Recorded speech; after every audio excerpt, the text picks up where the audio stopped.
Hey everybody, welcome to Wisdom Wednesdays. It's your girl, Coach Crystal. And if you are just joining us for your first Wisdom Wednesdays, then you are in for a treat. But welcome to the Steps and Stages community. We like to welcome you with the same mantra that we welcome our clients with every session. And that just says that a lot of things happen before this. And I guarantee a lot of things are going to happen after this. But I promise to be here with you now. Please be here with me now. The power is in our presence, right? So as we show up and come into our fullest potential, then we get to be more powerful. The past is full of regret, the future is full of anxiety, but as we come together now, we have a time to not only change ourselves, but to change one another. And tonight we're going to talk a little bit with Dr. Marquel Russell about how things change when you get to determine your decisions and your values. So if it's your first time, welcome to Wisdom Wednesdays. Please make sure that you can be here with us now and help me welcome Dr. Marquel Russell. Marquel. Hey. What Hey, is hey, going hey. on? How you doing? How you doing? I'm excellent. I'm excellent. Listen, thank you for joining us. Is this your first Wisdom Wednesday? This is my first one. I was wondering when I was Okay. gonna get invited, actually. Listen, I heard that there was some talk about you were worried about you getting invited, but Oh, that was was it? Did you hear that? I heard about that. Yeah, yeah. Really? Really? Okay. So listen, y'all, here's the thing about Wisdom Wednesdays is that what you see is always what you get. You can ask clients who join us all the time. When you see Crystal here, it's the same Crystal that's in the sessions. It's the same Crystal on stage. And one of the things that allows me to connect with one of my coaches, Dr. Marquel Russell, is that the authenticity piece is always intact. So Marquel, let's just jump in real quick. Tell the people who you are and what you do. So I am Marquel Russell, Dr. Marquel Russell. Of course, thanks so much for having me here, Crystal. So I am a lifelong entrepreneur. I dropped out of high school in 10th grade, got a ninth grade education. I love entrepreneurship. I love entrepreneurs. I am an entrepreneur supremacist.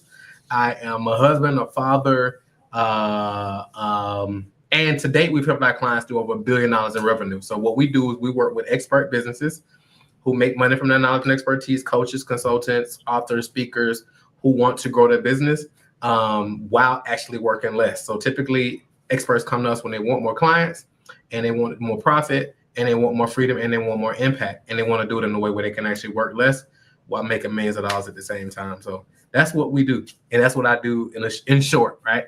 That's what he does in short, right? So basically, I always say your lawyer has a lawyer, your doctor has a doctor, your coach has a coach. And for many of you who are new to this platform, the reason that you know who Crystal is and Coach Crystal is because I've been under the tutelage of Dr. Marquel Russell. And I just need to say publicly right now that I knew you were getting an honorary doctorate before you got one. Can we just be Really? honest, right? Like, did I not ask you in our first meeting, has anyone ever given you an You honorary did. doctorate? You Okay. did. You did say And then, that. You did that. it just You happened. did. You did. You did. Just I saying, do. you You speak did. the vision and it comes to life.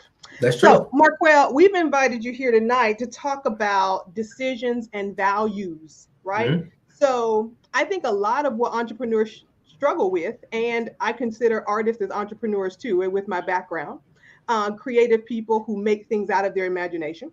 Mhm. And so, I consider a lot of times decisions to be the hardest factor for entrepreneurs because they can see so many options, Mhm. right? So tell me how you decide on things that you do, don't do, pursue, don't pursue.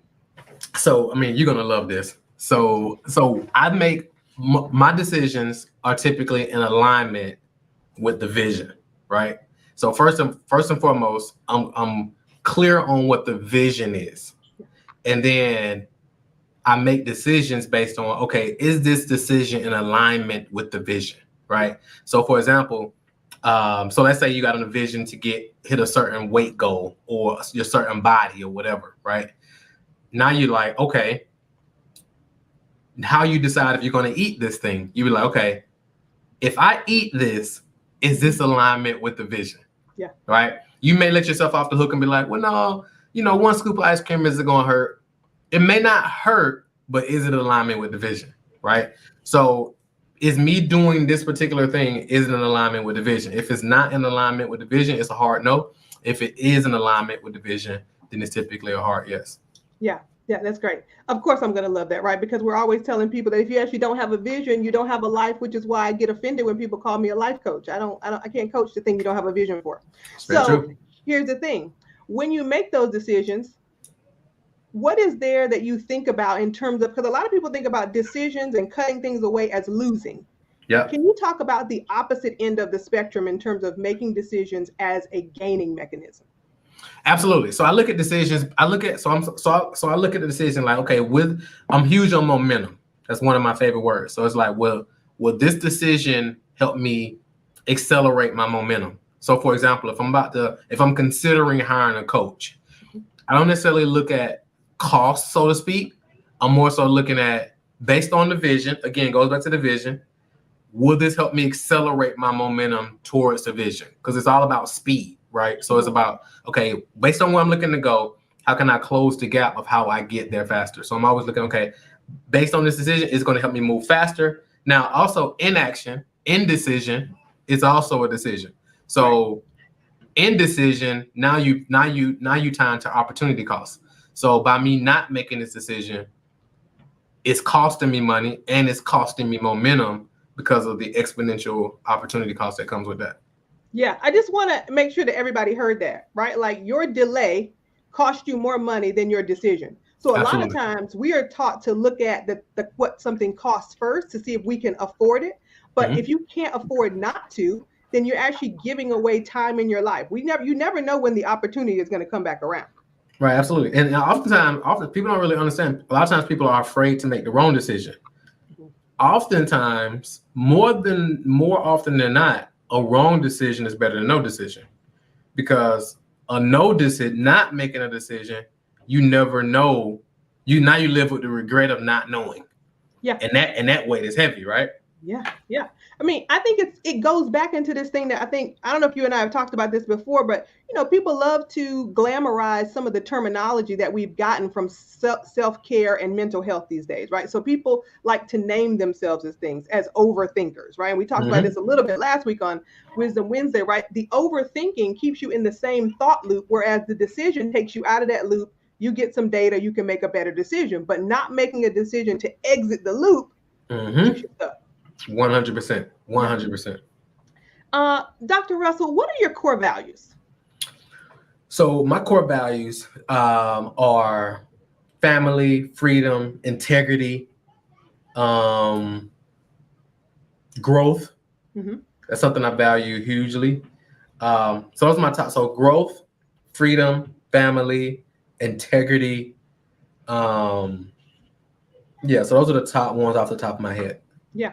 And, I just want to honor that for some of you who are tuning in live, this is a different time for us, but we're doing it because of honoring the core values of both of us, right? So I have two core values. I only have two. I boiled them down over the years. They're love and trust. I don't do anything I don't love. I don't work with people I don't trust, right? I love it. So That's at the good. end of the day, when we were scheduling this, a family thing came up for Marquel. And I was like, well, I mean, it's either we break the momentum of every Wednesday or we just shift the time, right? So we had to make a decision in there too, but family first, right? Because at the Absolutely. end of the day, what is this all? What are we doing this for? Right. And I The, appreciate it. I the definitely appreciate vision it. has to have good in there for others.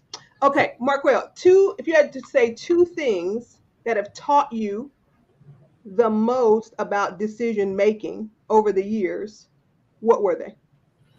I would say number one is you have to become a person that decides and like what's next, right? So for example, it's like we talk about this in the mastermind all the time, right? It's done, what's next. So you make a decision, all right, what's next? Done, what's next? So Yeah. that's number one. Number two, when you make a decision, like stand on it. Like one of the quotes, I forget exactly who said it, but it's and I'm gonna butcher it a little bit, but it basically says successful people make decisions fast and change their mind slowly, Mm-hmm. and then unsuccessful people make decisions slowly and change their minds fast. Yeah, Right? yeah, yeah, yeah, I told you I was yeah. gonna butcher it, but something like that. Yeah, but that's what it means. Yeah, we get that, right? Because I think people think that being a leader is about always making the right decision. And a lot Mm-hmm. of times leading is just about being courageous enough in the To make a vision to decision. make a decision.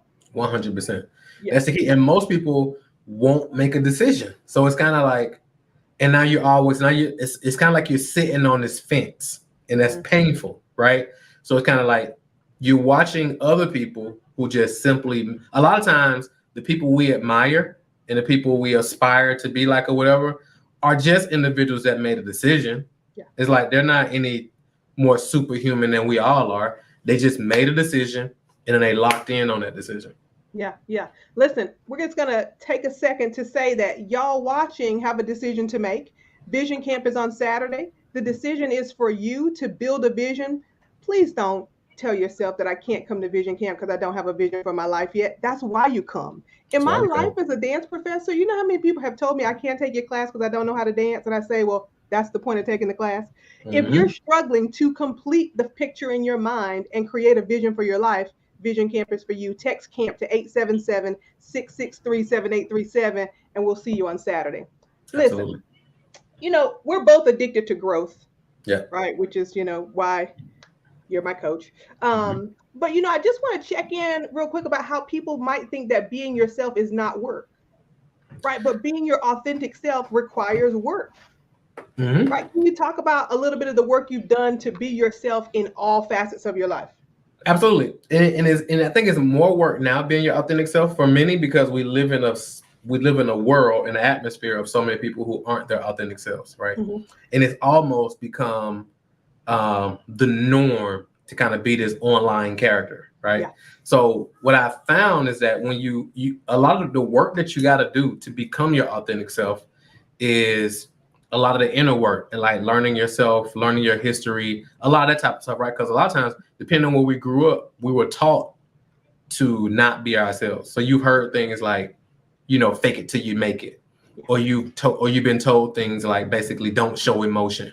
Men aren't like that. Men, don't show emotion like that. Women, where we're from, don't do that, or people like us don't have those type of things, or you can't say that, or that's politically incorrect, or you can't talk about that, or if you're going to be in business, you can't talk about this thing.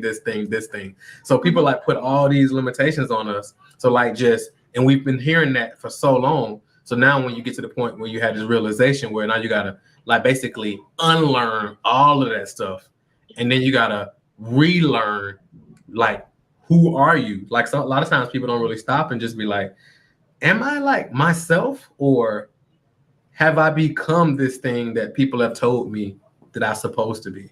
Yeah. So like for me, like in my space, it's like when I first got into this space, it's like I posted a podcast image of my old podcast in 2016 the other day. And it's like, and it's like I got a suit on with the cough and all that. But it was like, that was who I was told, or who I thought that I had to be seen as a professional and somebody take me seriously. And I still get people in my comments today when they see me in ads with my hat to the back, or jeans, or Air Force Ones, or whatever, a hoodie on. People say, well, you got to do it. If you want people to take you seriously, you got to look like this, or you got to do that, or turn your hat around so people take you seriously. But that's just their beliefs and their perception. And we got to just be careful not to take those things on. Yeah, exactly. That's great. Because, I think you're right in terms of when we think about history, I think people like to also only think about the big history of the world. But we're talking about the individual history of your lineage, your family, your upbringing, like you as an individual. I think, Marquel, I get really disappointed sometimes when I talk to people who are willing to put their lives and their careers on the line for the big fight outside and not fight for what's inside, right? 100%. So, I know specifically you have thought about and taken action towards not only changing your life, but the lives of others. And can you say a little bit about where that fight comes from personal to professional to global to communal? So I've always, for some reason, felt like this, like inner Harriet Tubman type of thing, right? So it's like, even when I was younger and like we were in the hood, in the environment that we had, it was always like, my mentality has always been, you can't fight just one of us, you got to fight all of us. So it's like, you can't come over here and fight one of my homies, like I'm gonna jump in off the top, right? Or even when I was in school, the same thing. So a lot of the beef and stuff I got into when I was like middle school, high school was because one of my homies got into something and then I jumped into it. So a lot of it came from that. So it was, and even when we started getting money like in the streets and all that, it was like, all right, let me figure out how to get it at a decent price so I can bring it back, and then we all can make some money off of it, right? So I always kind of had that vision. Okay, then I said, okay, we're gonna start an entertainment company. When I started an entertainment company, I didn't rap or do beats, but I knew people who rap and I knew people who did beats. So I was like, if we can bring this together, we can start this record company, and then we can build this thing. So now when I started learning marketing and business, I was like, okay, dang, this is very fascinating. I said, a lot of people teaching this. Nobody's really teaching this that looks like me. What if I take this, synthesize this information, and then bring it back and share it with my people? What could that do for our community, and what could that do for our culture? So it's always been like, how do I get this? And I discover this freedom, right? And then come back to individuals who've been enslaved, maybe being enslaved from their, like a lot of people are enslaved like mentally, right? So a lot of times when it comes back and I'm showing like, hey, you can charge this, or hey, you should be doing business this way, or hey, you don't have to show up like that. You can show up as your authentic self, like we just talked about. People have the hardest time believing that, right? Even when I teach them the marketing stuff, when I teach them the sales stuff, they have the hardest time because they're enslaved. So it's kind of like that Harriet Tubman coming through, like, let me free you. Let me show you the path to freedom. Now, of course, everybody ain't going to go, right? Some people going to fight it, but it's like those who are willing to go. And then some they got to fight with a little bit. But ultimately, you know, we help them break through. I mean, I'm not even going to stand here and pretend, you know, like I'm not somebody you have to fight with. I mean, sometimes, you know, we have to go back and forth. I really don't I'll be like, look, just shoot me and leave me here. We halfway to Canada. Like, you know, like, right. But I think what you're saying is, when the proposition and the structure is in front of a lot of people and they are used to fighting, or they are used to pretending, or they're used to being someone or something that they're not, that comfort can be much easier than change. Right. 100. And so go ahead. No, I was gonna say, absolutely. I forgot who I was talking to the other day.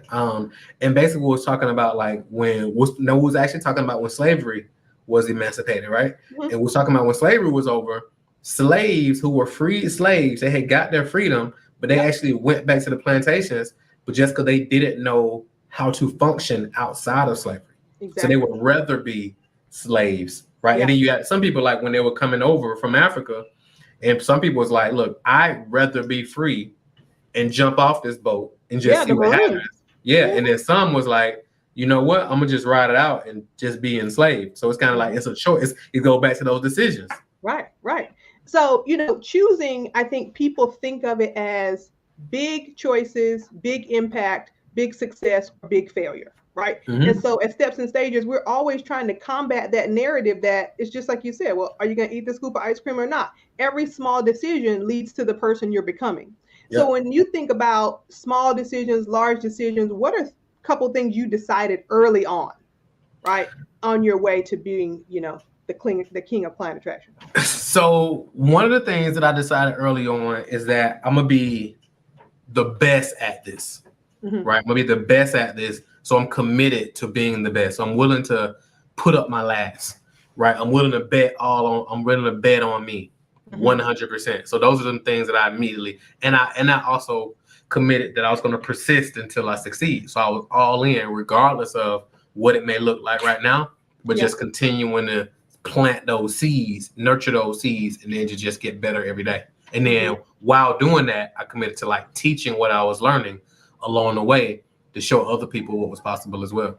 Yeah, amazing. So I think for some of you who have followed Steps and Stages or Crystal for a long time, I think you're watching the similarities between Crystal, who got dropped off at the wrong place in a carpool and somehow became a famous dancer and started making platforms for other people to dance, and Marquel Russell, right? Like, as you think about the people that you want on your team, your family, your biological family, are the people who made you, but the people who you surround yourself with will continue to make you into the version of yourself that you're becoming. So you got to be super clear about your directions and your decisions. Marquel, how do you decide who becomes a part of your circle? So great question. So I often talk about everybody in your circle is either, you got to audit your circle, right? So you basically got to, so here in Atlanta, we got this thing where it's like, it's probably everywhere, but it's like, you got to keep the squares out your circle, right? Because squares don't fit in the circle, number one. Correct. And then number two, It's like everybody in your circle is either adding, subtracting, dividing, or multiplying. So you always got to look at that situation and look at who you are as well. So look at who are you in your circle? Are you a multiplier or are you a divider? And be honest with yourself, are you an adder or a subtractor? So me, I like to believe that I'm a multiplier when I'm coming into somebody's circle. So I want to surround myself with multipliers as well. Yeah. So it's like I always see the multiple. So like for me is if it's 1 + 1 isn't necessarily 2, for me, I look at it as 11 because now we can come in and create like a multiplier effect. So I'm always looking at that. So I'm looking at people if they're gossiping or if they're doing this or they lack integrity. That's somebody who's a divider or a subtractor, even if it doesn't if it isn't immediately towards me. I just see how they move as a person, because if you listen to somebody long enough, they'll tell you who they are. So I'm listening for those things, and then I'm like, okay, cool, and I'm backing up. So Pastor D has this thing. Of course, you know Pastor D. Pastor D has this thing where he says you have to have a sacred circle, right? And then you got your inner court, and then you got your outer court. So you got the inner court; those are the people who like close in the circle that you lock with, and then you got those people on the outer circle. Right. And another person who kind of dives deep into this is Dr. Darius Daniels. I know we gave y'all this book at the last mastermind or one before, the relational intelligence, and basically looking at, all right, is this person a friend or is this person a colleague, right? Or associate? I meant, or is this person a friend or is this person a friend or is this person an associate, right? Or is this person a project? I think that's what he called it, right? Yeah. So looking at those things, a lot of people are putting associates and they're giving them the friend badge because they're not like audited in their circle and auditing these individuals who are in their circle. Yeah, yeah. You know, the reciprocity is so interesting, right? Because it actually is the only way you can grow. So there's some people, right, like you that have been in your circle for a while, and if you started auditing your circle, you'd be like, oh, this person is not really here to help me grow, but they are here to show me how much I've grown. Yep. Right? So if you constantly need a reflection of how you're doing, then those people are valuable. But we got to be sure that the circle you're creating.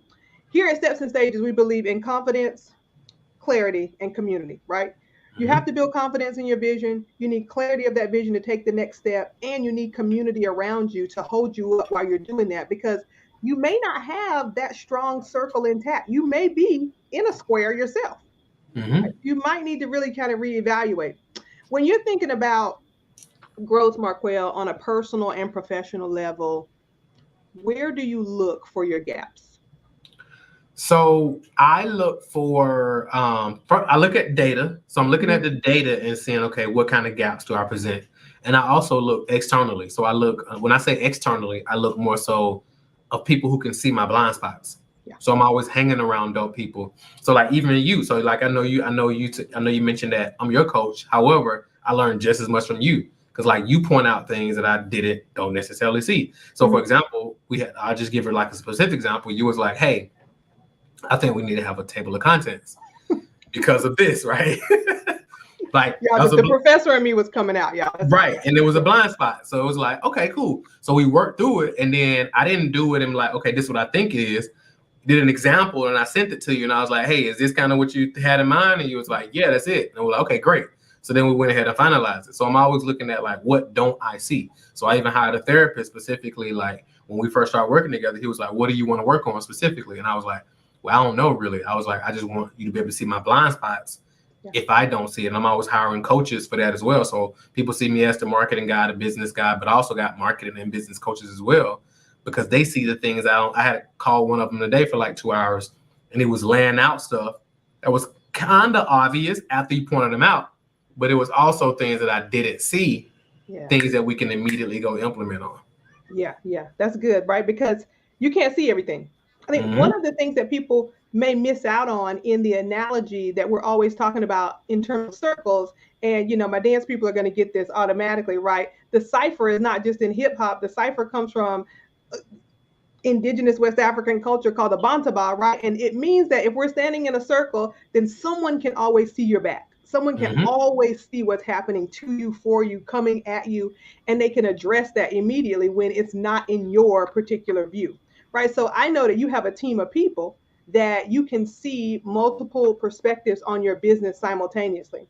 Now, here, I'm always asking people, whether they're entrepreneurs or not, to look at their life as their business, right? Mhm. We come from old school culture where people say, mind your business. Great, great. I'm gonna mind my business. My life is my business. How do you, or what advice would you offer people to have that same willingness to listen to the perspectives around them so that they can grow and change? So I think so. One of the things one of my mentors said to me probably about 10 years ago is he was Hmm. like, Marquel, if you could have everything you wanted in life, thinking the way you think, wouldn't you have it already? And I was like, wow. So I think what other individuals, they got to ask themselves, like, if you can have everything are there other things that you want to have? Is there other levels that you want to accomplish? Yeah. If you could have those things and accomplish those levels with your current level of thinking, you actually have them already, right? Mhm. So another way to look at it is like we all are where we are because our highest level of thinking, Yeah. right? Yeah. So you tap into other individuals who've already accomplished those other levels of thinking. But you got to be willing to see it because some of that stuff you got to be vulnerable, and most people Yeah. aren't willing to be vulnerable. A lot of us are trying to walk around and like save face. A lot of people got all these degrees. They think they did everything right, Right. So they answered all the questions right in school. Yeah. They got perfect attendance all the whole time. They didn't get in it. All those things, they checked off all the boxes. Now you're in this new world where it's things that they actually don't know. But a lot of times we won't be vulnerable enough to say, "Hey, I don't know. Hey, I need help." Yeah, yeah. One of the things that we talk about a lot here that I often am asking people who have done all the things that we've done is that great. The accomplishments are great. They look great on the resume, but are you who you think you're supposed to be? Right. And Mhm. so again, it goes back to that authenticity question.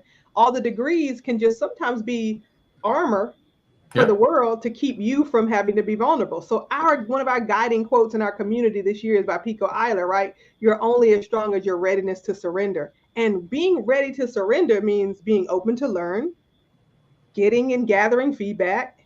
implementing instructions, and not trying to be right, but really being real. Right? Yep. So 100%. we have a question in the chat. This is from Libby Miles, one of our Steps and Stages mastermind clients. Welcome, Marquel, on speed and acceleration. How do you respond to clients who say they don't feel ready or think they aren't ready to take the next step they need to take? Well, the reality is like you're never ready, right? Because you've never gone there before, Yeah, right? So it's hard to be ready for somewhere you've never gone. yeah. So it's like, what does ready even look like? Mhm. So now she asks, how do I respond to it? So I actually I won't often, well, I won't say, well, you aren't ready because you never gone there. I typically would ask the question. It's like, well, what does ready look like? Yeah. Right? And then they'll be like, and then of course they'll start explaining their version of it. And I'll say, well, how do you know that's ready? Hmm. Oh. It's like, well, have you gone there before? No. Well, how do you know that it's ready? So like, for example, if you, so for example, I tell people all the time, like, hey, if you want to lose 30 pounds, the best thing to do is hire somebody who's either lost 30 pounds or who's helped people lose 30 pounds before. Yeah. Because you don't know how to lose 30 pounds if you've never done it before. You may say, well, I'm gonna go vegan, for example, or I'm gonna run every day, or I'm gonna go to the gym and walk on the treadmill. Is that how you do it? You don't know. You just think that's how you do it. And it's a lot of different factors maybe that may hinder you from that, right? So the biggest thing is like, I love this quote. I just screenshotted it. It's like you have to have your ready, you got to be ready to surrender to the Hmm. process of somebody who's actually going there and can actually guide you to get there as well. Otherwise, it'll take you forever to get there.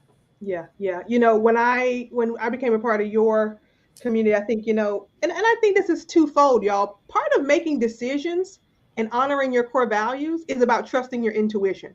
Mm-hmm. So the first way to build your intuition is to build your confidence. And confidence is building a success momentum with keeping your word to yourself, Yep. confiding within the confidence of your truth to you, right? So what we're really talking about is that Marquel and I have both taken large risk in our life, right? Mm-hmm. To do things that most people might not consider real jobs. Yeah. or to do things that people didn't see the trajectory of without getting stuck in the how am I going to make it happen, right? And so a lot of times, once you've met someone who's gone and already crossed that chasm of decision making, then what he's saying is then you just smart cut your way to them, Yeah. Yeah. right? Like Absolutely. this is how I became one of Marquel's clients. I was like, one of my friends was like, "Hey, I see what you're trying to do. I think you should hook up with this dude." And I was like, "Okay, I'll try it out." And I tried it out for a day, and then I tried it out for a weekend, and I was like, "Okay, I'm in." Right? Yeah. Like it was like no question, right? We didn't have to hem and haw about, because I said, I know that it's taken me 20 plus years to master the body I was born with, to put it on stage and create things that people love. So it might take me that long to build this Mhm. business, and I don't have that time. Absolutely. Absolutely. Right? It's kind of like my man. What's my man name? And I always draw a blank, but he basically talks about the 10,000 hours, and Yeah, he has being a the. master. Right. So he basically talks about it takes 10,000 hours to master something in the Yeah. book Outliers. Mhm. And I did the math on that. And with 10,000 hours, if you had 40 hours per week to Yeah. work on your gift and work on this thing you're looking to master, most people can't do that. But if you were able to, 40 hours a week, it would take you 5 years to get to 10,000 hours. So the cheat code is to find people who have already mastered those 10,000 hours. Yeah. And then you invest, you 10,000 hour hack basically. So when it comes to creating your vision and accomplishing that vision, Crystal has mastered it. So why would you try to figure this stuff out, trying to read books and watch videos on YouTube and get on a live every now and then? You find the source who like say, okay, this is my thing that I'm mastering. Not only has mastered it, but also able to teach it. Because it's one thing to be able to do a thing, right? It's a whole nother thing to be able to teach it. So doing the two is a very rare set of skills. So when you have somebody like Crystal who can actually help you tie it all together, that's the cheat code. Y'all get the cheat code. Text camp to 857-663-7837. And I don't even want to say this in front of Marquel Russell because it might turn into a meeting. But y'all, Vision Camp is $35. You already threw that into your Amazon cart on your Prime Day. You You probably did. spent more of that on coffee this week. Like invest Mm-hmm. in yourself. Mm-hmm. $35 and 3 hours in yourself. I had clients people who became clients who came to the last Vision Camp that said, I just accomplished more in 3 hours than I have in 6 years. Mm-hmm. Let's get you out of the box and into a circle of support that can help you grow. Bottom line Mm-hmm. is, we're creating free people, right? And I'm telling you this as a trained educator, as a tenured professor, as someone who has done the thing. You have not been taught you, because you were not in the textbook, you were not on the test. And every time you took a test and took in more information about something else, you decreased your intuition about yourself.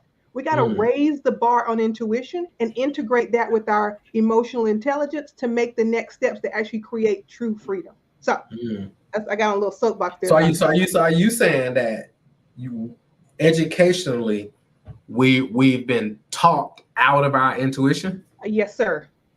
Wow, that's Yes, and heavy. you know this because you and I talk about this a lot, right? You know, people are like, "Oh, Crystal, you're switching Gabe's school again." And they were like, "What's wrong with the school?" I was like, education is education. This is not about switching because something's wrong with the school. This is about switching so that he continues to learn the environments in which he grows and can be himself in any environment before he leaves home, right? Mm-hmm. Because a lot of us miss that. I miss that.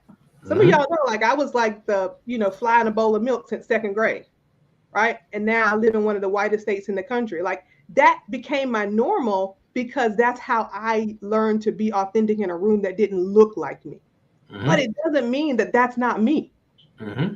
right? So we have to be super clear that as we're cultivating ourselves, we're also actually influencing the environments around us to understand us more. We teach people how to treat us, Mm-hmm. 100%. right? But 100%. if we don't know who we are, then we're just giving them random information and then being mad when they don't treat us right.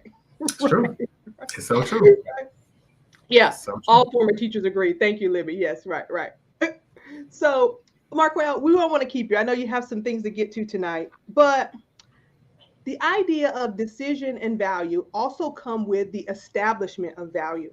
Mm-hmm. So, as someone who is not just a marketing coach, but someone who is building other brands and actually teaching people how to build their business, their intellectual property in the world. How do you help people establish value? So one way we help people establish value is, first of all, understanding what is value, right? So Mm-hmm, it's like, mm-hmm. okay, if one of the ways as entrepreneurs, for example, or just not even necessarily an entrepreneur, you don't even got to be an entrepreneur to establish value, right? So it's like, how do you solve a problem? Right. So, for example, I'm gonna start at an employee level because I'm sure there's people on here who employees and entrepreneurs across the board, right? Mm-hmm. And I'm not the guy who says that entrepreneur, everybody should be an entrepreneur, employees, 9 to 5, plantation. I don't really get into that because I don't believe in it, right? I don't believe everybody's meant to be an entrepreneur. Right. I believe there's entrepreneurs who could partner with an entrepreneur to help build something. I also believe there's a place for employees and team members to actually partner with a visionary and help them build their company by bringing their individual skill sets. So, for example, let's say you're an employee, right?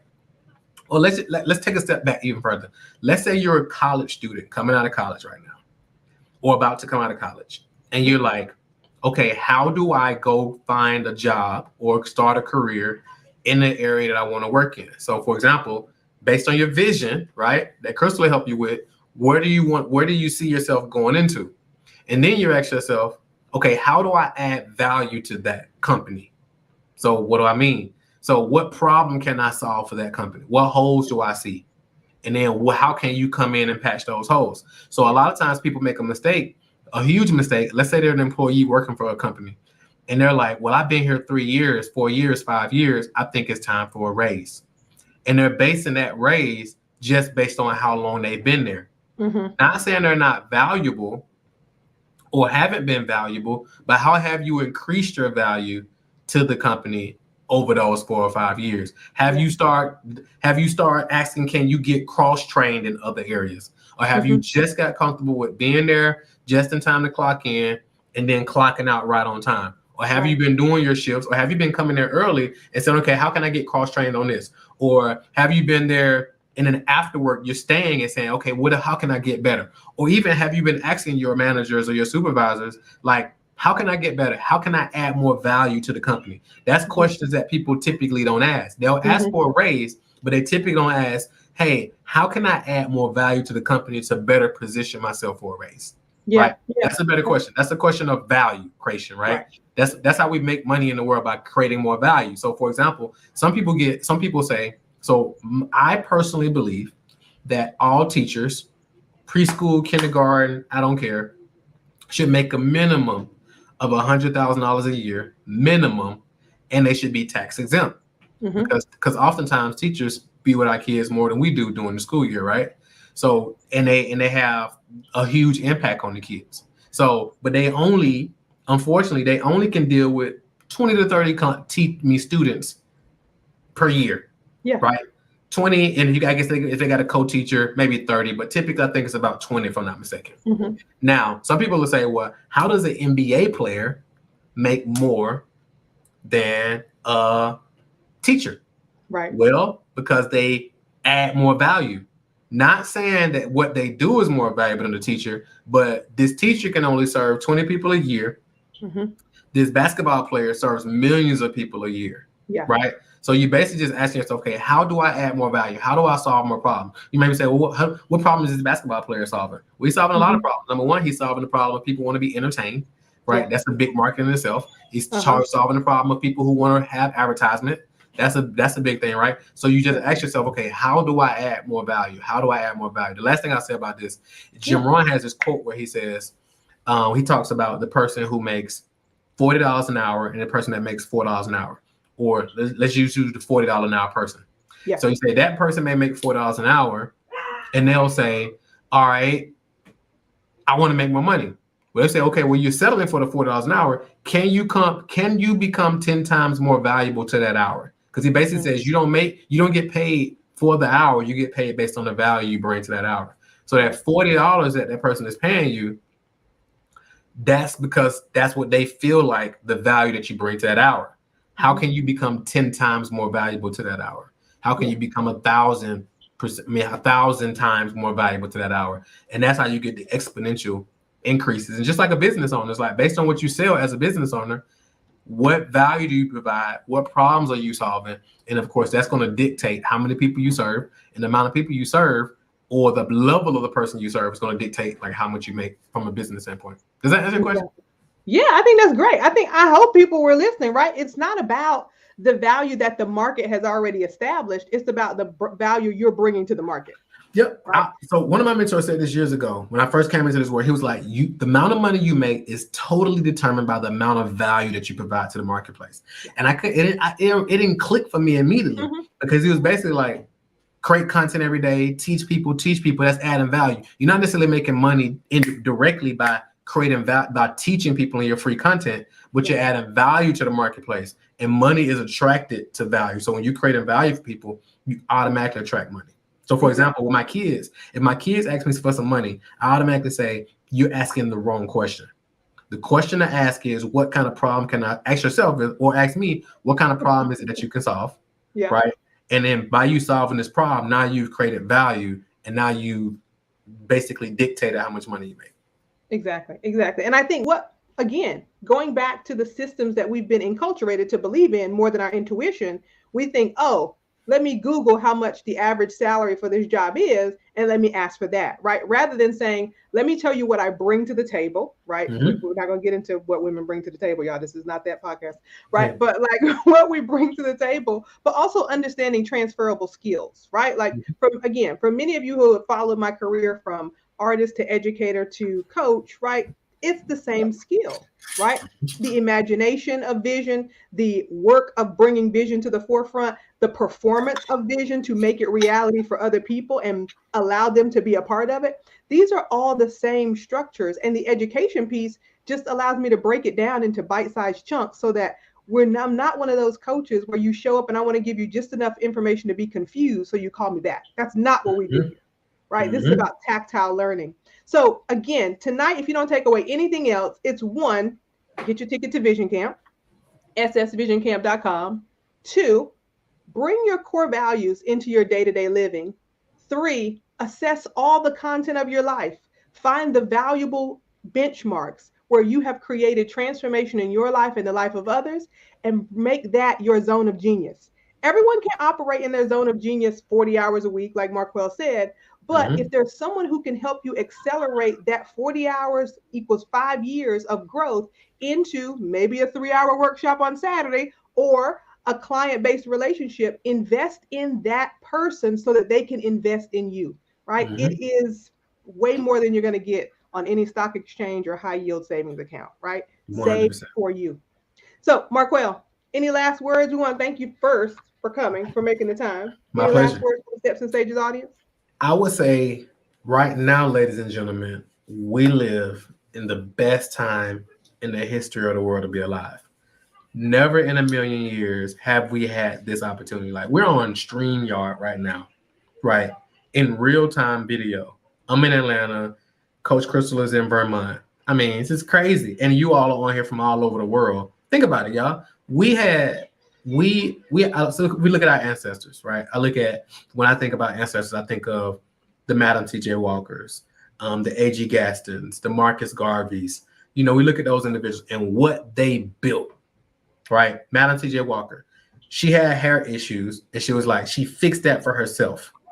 She created value and was like, maybe some other Black women had the same thing. So she started helping these other Black women. Now she was like, maybe they can share it with other people. And now she built this distribution network by solving one problem. She didn't have the internet. She didn't have social media. She didn't have none of that, not even a car, right? But they got out and they made it happen through the network. Marcus Garvey built one of the biggest movement of Black people across the world.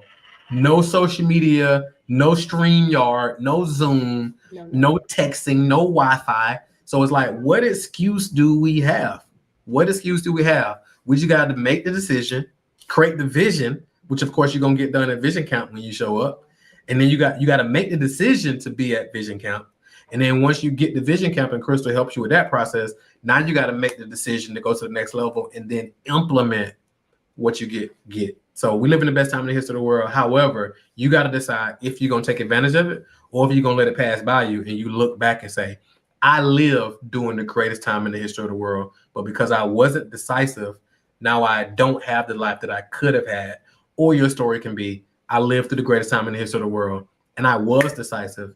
And because of that, now you and our ancestors and our family and our lineage get to benefit of all the fruits that I was able to create during that time. But it's up to you. Yeah, amazing, right? Like your decisions are not for you, your vision is not for you, but the courage to make the decision is on you It's right on now. you. It's on It's you. on you. Y'all, thank you so 100%. much for joining us. If you don't have your ticket to Vision Camp, ssvisioncamp.com, or you can text camp to 857-663-7837. And for those of you who are looking through your calendar and about to make the decision because you're like, oh, I can't stay the whole time, we're actually going to give registered participants access to the replay for 7 days. And there's a VIP option to meet with me an hour before. So make sure to take advantage of this opportunity. I swear it's going to be the best time you've ever had on Zoom. I'll see Do you it. on Saturday. Dr. Marquel Russell, thank you so much, y'all. This is Thank you for Wisdom having me. Wednesdays. We'll see you next week.